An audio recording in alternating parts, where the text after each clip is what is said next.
Alright guys, welcome back to the GreenTeamers Podcast. If you stuck around for the first portion of our podcast, we mentioned earlier, we're going to split into two sections. We're going to talk about the Celtics, cover all the Celtics portions, Celtics topic, debate, you name it. We're going to cover that in the first portion of the podcast. Second portion of the podcast, we're going to talk about the strain of the day, other bullshit events going on in the world, whatever comes up to mind, all that kind of stuff. But that's going to be covered in the second portion of the podcast, this podcast right here. So if you stuck around for the first one and you're sticking around for the second one, we appreciate that. And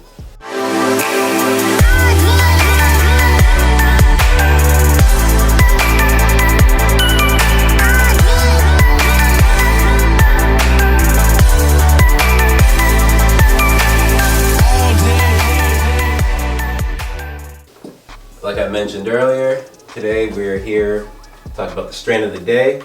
We got the cookies and cream hybrid strain brought to you by Green Star Herbals. Right? Green Star Herbals was what we had last time as well, right? Yeah. Okay. They're pretty reliable with their strains. In terms of tiers, this would probably be the first tier strain of bud. It is the cookies and cream strain. It's a hybrid mix. It smokes pretty good. If you look at it visually, we'll show you in a little bit. They kind of look like moon rocks. They're very dense, and if you break them down, it gives you a nice powdery sort of, not powdery, but like a nice fine sort of breakdown of the bud. Gotcha. Yeah. Smokes pretty good too. Gives you that sort of relaxed, euphoric feeling. It gets me stuck on the couch. My next question, if you had to guess, you would say it's like a indica leaning hybrid? Yeah, more indica dominant, I would say. Gotcha, okay. Because it gets me stuck on the couch and I'm like, fuck. But it smokes really good. I do love it. Gotcha. So shout out to Green Star Herbals out in Maine. They're 2 for 2. We smoked their shit last week and we had no complaints. Visually, this looks better than the last stuff we smoked as well. Yeah, for sure. So we can actually go ahead and rate the smell and the looks on the bud itself. And like Marvin mentioned, we'll stick the closer look up. We'll stick that in there starting now. Like I said, it's definitely dense. Yeah, right off the bat, just trying to press it in between my fingers. There's almost no give. Yeah, there's no give. It's very solid. And if you break it up and you look at the inside, look at that. Damn. That looks pretty nice. That's crazy actually. It's a very dark green, almost blue on the outside, but as soon as you crack that open, that's purple. That's purple. Like where the fuck did that come from? That's a great. That's beautiful. That's some good signs. That's a really good sign. So definitely catch that. I don't even think I have to go too much into it for me to give it a rating. To be honest, bro. Visually, for looks, I'll give it a 5. 5 out of 5. That's one of it sits on top of one of the best ones we've seen so far. Yeah, absolutely. This would shoot up right to the top of the list just off looks. Like you said, this was cookies and cream. Cookies and cream. Cookies and cream. Gotcha. It reminds me. You want to talk about a flower? This reminds me of a flower. The way you just broke it open and then you just see the purple leaves like that. Yeah, for sure. That's kind of cool. Not bad. And that's the first tier type of bud too. And you said this is actually, how many tiers are there? 5? There's 3 tiers. 3 tiers, and this is the third? Yeah, so this would cost you about $30. Right now it's selling for about $30 for an 8th. Okay, that's not bad at all. Not bad. I was thinking more of, because I know Mayflower for me is my closer dispensary, so that's kind of my go-to. Okay. 8ths at Mayflower, Mayflower does this thing where they sell other dispensaries bud. So I'll always stick to the Mayflower. So for their Mayflower 8th, it usually runs you around $45. There are no tiers. Okay. So it's just a straight $45, obviously tax-free if you're a patient, and they're medical only. So technically going into there, for $45, you're just paying $45. Okay. Do you go to any of the recreational dispensaries, or do you go just to the straight medical ones? I go to just the straight medical ones. To be honest, Mayflower has just become my go-to because of how close it is to me and how convenient it is to just do the pre-pickup, where I can just go in, show them my ID, my order's ready. I have only gone to Netta, which you might have heard about. I have. Netta is the only recreational one I've gone to, and I actually went there before I got my medical card. Okay. I'm not a big fan of Netta. I'm not either. I can't speak much for their bud. Their pre-rolls are hit or miss, but their edible cubes. They're kind of like little microdose cubes. They're about 5 milligrams each. Okay. Those ones are fire. I'm not gonna lie. I took about 6 of them while I was studying. I couldn't finish studying. Night's over. I got so high. Yeah. Night's fucking over. So if I was gonna suggest something, I'd say go for their edibles. But if you haven't been there at all, definitely give everything a try. All right. The thing about Green Star Herbals, it sits right next to this other dispensary, literally a block away. Really? Yeah. So it's like competition against each other. There'll be times where I'll check out their website. If they don't have an eighth going for $30, I'll check out the other dispensary. I'm forgetting the name right now, and they'll have a eighth going for $29.17. Like, so it's kind of like two gas stations, right? like Competing against each other. A couple cents here and there type thing. Okay. So if you with the tax roundup, you'll end up paying $1 more for one or the other. But if you look closely, one strain might be listed as slightly more THC than the other brand. So it's like, all right, which one do you want to go for? Which one do you want to fuck with? Like last week, the other dispensary, they had Panama Ruby going, and that's an old school classic smoke right there. Yeah. So that always had great reviews, great smoke as well. So I was picking that up for a couple of weeks up until Cookies and Cream came up for about the same price. And I honestly think the Cookies and Cream smoke's a lot better than the Panama Ruby. Gotcha. Yeah. But two dispensaries right next to each other, so that's competition. And are you just going back to them because of last week, like they have consistently good bud, or are you just looking strictly at the price? I'm looking strictly at price, but at the same time, they keep their product consistent. Like if their bud, at the same time, this is a tier 1 type of strain. I don't know if I'd pay $45 or $50 for the same eighth. I would probably take the trip down and hit up my guy, man of the hour, man of the power, Tony Tone. Put him down. It's been a minute since we've put him on the screen, right? so give him a shout out Tony. I would most likely go visit my boy Tony. Gotcha. He got the hookup. But for something quick, just get something out of the way going. They're my go-to right now. I've checked out a couple other dispensaries in the area as well, and Maynard, they definitely know what's up. They got it going on. Gotcha. So check out, what is it? Green Star Herbals. Green Star Herbals. I don't know why I can't remember it. Shout out them. Check out Green Star Herbals in Maynard. Maynard, baby. Right here. We'll see if we can find a little picture of their logo or website up there. Yeah. But moving forward onto our next topic, it's a topic that's very popular at the moment. Maybe it's very popular. Definitely popular at the moment. It's his ass is gonna get sued. If that didn't give it away, the AstroWorld. What do you want to call it? AstroWorld Fiasco. Scandal. Fiasco and a half. Sacrificing ritual, whatever you want to call it. Definitely some weird shit happening this past weekend. I thought the initial report that I actually read was someone going through the crowd injecting people with something. There was a report that one security guard did get can I see the letter real quick? Jabbed in the neck with a needle. That was true? That was true, yes. Okay, I thought it was, from the way I read the report, it was more along the lines of somebody in the crowd was injecting people, so that's what started the mayhem and started the whole panic and people running and just trying to get out of there. Okay. That's the first report I read, but obviously now, a couple days later, that's changed, which gets me to my first point that I do want to say is you kind of just have to give the media, you have to read the media with a grain of salt. Yeah. You can't take the first report, you can't even take reports 5 days later because you never know what's true. So you really don't. You got to know where your facts are coming from because this is a very serious situation that can put a lot of people in danger if it hasn't already. But you got to give everyone their due diligence as far as what you're believing, what's true and what's not true. Right. I will say Travis Scott's apology didn't come off too sincere. I read a lot about that. It really didn't come off that sincere or honest. And if you want the conspiracy nut in me to come out, then I believe there's a whole lot of shit that happened that night in terms of sacrifices, in terms of fucking devil worshipping, all that kind of shit that Travis portrays in his image and his sort of, not so much in his music, but when you go to his concerts, the staging, the lights, the effects, all that kind of stuff screams like it screams demonic, satanic type of worshiping. Gotcha. So, and I can't say I'm big on that, but I'm sure if, like you're saying, if you're looking for it, it's definitely there for you to see. You know what I mean? Absolutely. I don't think anybody's actually hiding it.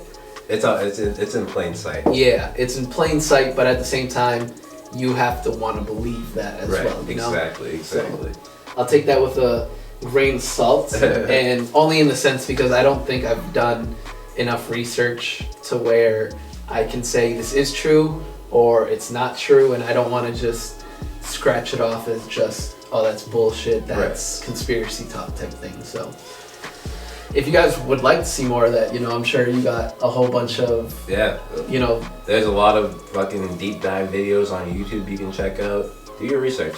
Because it doesn't start here. This shit's been going on. Holly Weird is just what it is. I would think YouTube would do not a better job because I guess it's technically free speech, but they would do a better job of limiting what they let people put out there. Like conspiracy videos. Yeah, like if it's as true as it sounds, like people don't want you to know about it. So why would YouTube let that stuff be up there? That's the thing.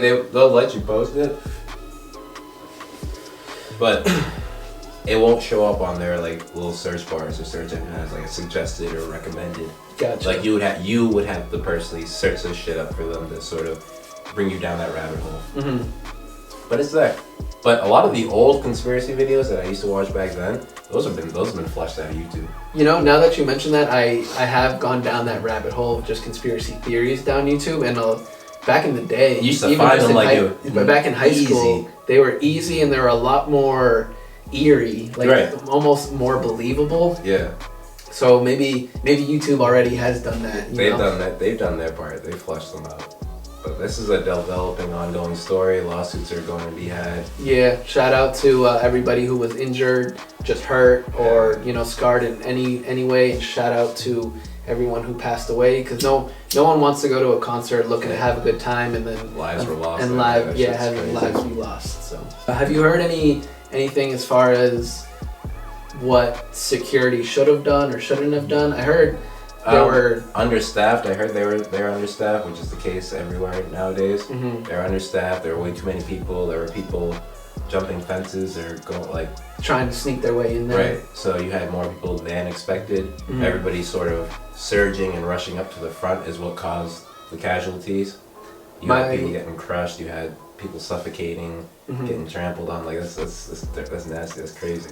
And then you have folks trying to get everyone's attention, letting Travis and producers know that there are people out there mm-hmm. losing their lives, getting injured, and they're getting completely ignored, shut down. I don't know if you've seen the video, but there's like a girl who gets to the top. Yeah, climbing up on this. Like mm-hmm. if somebody climbed up, you had two people climbing up on stage. At that point, if I were the producer, if I were Travis, I'd be like, yo, all right, there's got to be a good reason as to why you motherfuckers are up here right now. Yeah, because at that point, it's not just a crazy fan trying to say what's up to you. It's panic. Yeah, exactly. Like you have to have a good reason to be up here right now, fam. Mm-hmm. And once they tell you people are dying, and you just sit there and go, nah, fuck that, and you just still it doesn't look good for you. Mm-hmm. So I also, again, this comes down to the what can you believe, what's true, what's not true. But I saw another post that said only the executive producer and like the owner of the venue, they were the only two that could actually stop the show, and Travis Scott couldn't technically stop it if he. Boy, if you don't. If Travis wanted to stop that fucking show, Travis could stop that fucking show.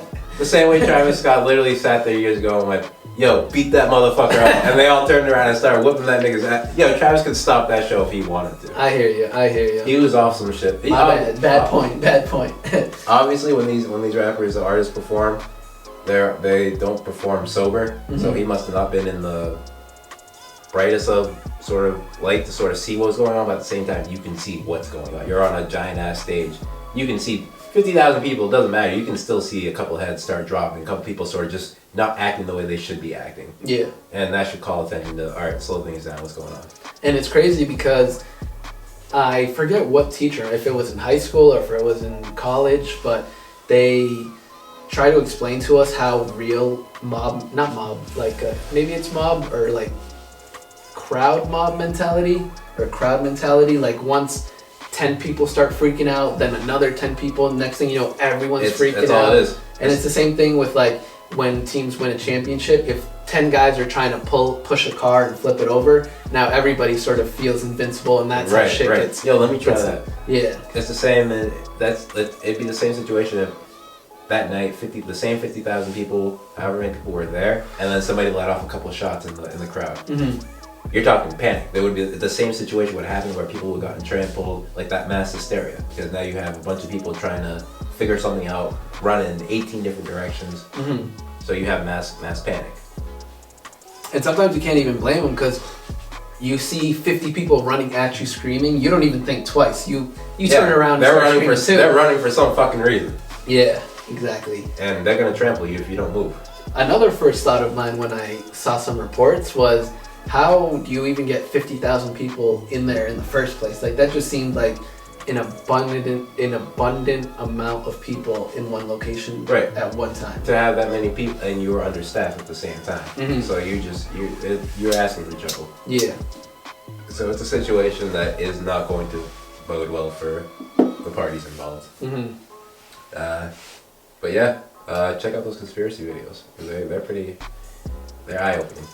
Side note though, you got U.S. playing Mexico tonight. World Cup qualifier. I might actually check that out. That's always a good one. Yeah. I think that one is a great rivalry, and it's a great rivalry for people who don't normally get into soccer. I'm a casual soccer fan, and I look forward to USA games. Yeah. I would say any USA versus Mexico game is definitely a must watch. It's definitely a must watch. There's just that rivalry, man. Gold Cup, all that kind of shit. Yeah, and to be honest, Mexico seems to always have, at least for the past couple years, Mexico has had the U.S.'s number in most games. If you want to go to the World Cup as well, they usually advance farther. They do fairly well compared to us. Yeah. I was disappointed last time that we didn't qualify for the World Cup, so I'm hoping that we do enough to qualify for this coming World Cup in absolutely. Qatar. World Cup in Qatar. That's gonna be some shit. We're gonna be fucking slaves in that country for that 8-week period, 6-week period. Yeah. They might even let those motherfuckers go. That's gonna be interesting, because if you aren't an avid soccer fan, I don't even know if you know this, but the World Cup is usually held in the summer while all the soccer leagues are on their break, where this one in Qatar is actually going to be in the winter time. And that's just because apparently the summer times in Qatar are just brutal, blazing hot, like 112 degrees in a morning. Mm-hmm, like people are going to cook on that field, especially sun beaming down on the middle of the field. Like, the goalie's just gonna slowly roast. Yo, an African team might actually come out and win that World Cup. No bullshit, they got the advantage. They're like, yo, we used to this sunlight. What you talking about, bro? So that'll be interesting to see, because now this time around, because it's in the winter, that's actually during the soccer season. So they're gonna have to stop I don't know if they're gonna stop the leagues and just have like their Premier League and shit. Yeah, I don't know if they're gonna stop the teams and just have them use their go deep into the bench, use their youth teams. No, I think that they're just gonna freeze everything. No, there's a lot of money lost there, because if your big stars are playing in the World Cup, you're gonna take that time off. Yeah, that's true. You'll push it aside. Mm-hmm. Even the winter times in Qatar is still gonna be like 85 degrees. Are they? Yeah, it's still hot. That's gonna be a must-watch World Cup. Yeah, but I wouldn't attend it if I were y'all. You can't. The drinking laws out there are risky. Like, if you're gay, don't go there. They will arrest you. They will kill you. There's a whole lot of laws that are up and down there. Like, you spit on the floor, you can get arrested out there. Gotcha. That's why I wouldn't attend the World Cup out in fucking Qatar. Gotcha. So a lot of things you just need to kind of respect or study up on. Yes. Good way to put it. Go to the game and stay at your hotel. That's fair. That's all. That's all you can do there. But like you're saying, hopefully the U.S. can make it, because it's not as fun watching. Because yes, you have your favorite international team. Like, I personally like Portugal, and I like France. But when you have like the U.S. in the World Cup, you're actually rooting for them, because it's almost your home country. So it's always a lot funner when they're in the World Cup. Like, back in the day, used to be a huge fan of Landon Donovan. I used to love Clint Dempsey. Yeah, hell yeah, those were two top guys for a long time. I like Josie Altidore. Yeah. I even like Tim Howard. Tim Howard, he saved our ass. That dude had like Tourette's. He was all over the place. Yeah. What was another dude? He was an old. I've known that for a while now, but I didn't know that at first that he actually has Tourette's. Yeah. He's still a world class goalkeeper. For real, he was on par. There was another dude. He was black dude, like a bald dude. He was on the squad for a minute. I'm trying to remember right now. I'm drawing a blank. Shout out to him though. He was a good player too. He was in the midfield, whatever. Gotcha. Yeah, there are a lot of guys that have been with the U.S. squad for a minute, and now we're kind of in a transition period. We have like Christian Pulisic. That's what I was gonna say. Pulisic and Gio Reyna, Altidore. This is if they make it to the World Cup, this is going to be his last World Cup. Altidore's? Yeah. I'd be surprised if he even made it there. Because at this point, he's got to be like 33, 34. Right. I'm good on that. All right. So and I think he's still technically on the national squad. Mm-hmm. And he's still playing well too. Yeah, definitely. He's definitely still, again, just keeping up, doing his part, and not looking lost out there, or looking like the age is taking its toll. Right. But like you said, you have Christian Pulisic. He's got to be at least 20, 21, 22, around that age. This is his time to shine. Like, I want him to premiere in the World Cup. We don't have a good performance, good show out, because in when's the next World Cup? 2022, 24? Like the most recent one coming up? Yeah, the next one. It's pretty much a year from, like, it's a year from this December. Oh, 2022? Yeah, December 2022. Right. Okay. 2026 World Cup is going to be held in Canada, Mexico, and the U.S. Yep. I'm going to one of those games. A couple of those games are going to be in Foxborough. Absolutely. I might even be in Phoenix by then. There's going to be games out there. There's going to be games out. The final game is going to be out in California. Has that been announced already? Yeah, that's already been. Oh, okay, that's gotcha. been finalized. Gotcha. But yeah, no, if there are some games at Foxborough, if you've never been to an international, like a World Cup game, or just a soccer game in like England, Germany, where soccer is number one, the atmosphere at one of those stadiums is unimaginable, uncomparable. Like, it's crazy. Especially for something like the World Cup. Yeah. This is where everyone goes all out. So the goal is for the U.S. to have a show-out performance. So in 2026, you can sell tickets to American crowds and push the World Cup, like push soccer for the next 4 years. Like, yo, motherfuckers, it's gonna be here. Root for your squad. Root for your That's a good point. So for that to happen, the U.S. has to have a show-up performance. Yeah, absolutely. And just in general, they need a redemption for not even making the past one. So in 2010, what did we get? The round of 16? I think so. Yeah. We made it at I think the farthest we've ever made it out of is in 2002. In 2002, when we made it to the semifinals, I think, or the quarterfinals. Quarterfinals. Yeah, we were the best, last of the final 8 or whatever. Yeah, exactly. Yeah. Yep. That's our best run. Something, hopefully, so if we could get something like that going for this World Cup, I think that would translate, like you're saying, for the World Cup that's here or tri-hosted. Right. I think that would make a lot of noise for the U.S. team. I think 2010 was our last great performance. That was when we played Ghana. And we almost didn't make it. It just went, I went ape shit in my living room that day. My brother and I, that was a great moment. Yeah. And 2014 was cool too, but we didn't have a great performance. Mm-hmm. We had that game against Portugal. That was a good game. Yeah. I think we won. No, we finished 2-2, or we won 2-1. I think so. Homeboy hit that header in the final. Yeah. See, we gotta have good performances. I like watching World Cup soccer. I like watching the USA just be the USA and actually perform well. Yeah, for sure. With that being said, though, rate that bud, man. We're gonna do the taste and the overall high this time. Taste, there was a Fonto included. Disclaimer. Taste wise, I'll give it a 4. 4? There was no coughing one bit. That's true. That's a good point. Especially with the Fonto in there, you would think that kind of added to it, but maybe it smoothed it out. Right. So I'll agree with you. I'll go with a 4 out of 5 for taste. Alright, and overall high, I will definitely say 4.5 out of 5. 4.5? Yeah. I think I'm gonna go with a 4 on that one. Okay. Nothing crazy. I think I was already pretty high from the initial. That's also true. From the initial joint, so this just kind of added it, and I think it was a indica where that mellowed out the indica sativa of the banana runs. Okay, there we go. So it definitely mellowed me out, and I'm just gonna go with a straight Solid 4 though. I feel that. Mhm. All right. So the overall ratings are 5 for looks, 3 for smell, 4 for taste, and 4 for overall high. Here we go. There we go. All right. Clearly the bud's doing its magic, Always getting does. us to think there for a second. Always does what it needs to do.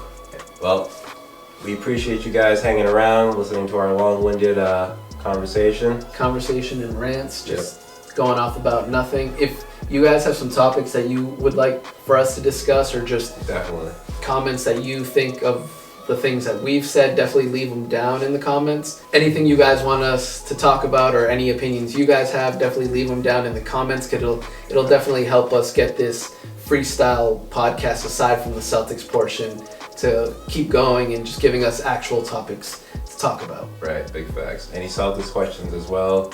Let us know what you think about the podcast. Like, be honest. Let us know what you think. Yeah. Every week we're trying to get better. We're getting there content wise. We want to keep on giving you guys something weekly, if not twice a week, 3 times a week. Like, we want to just keep on feeding you guys just content. Mm-hmm.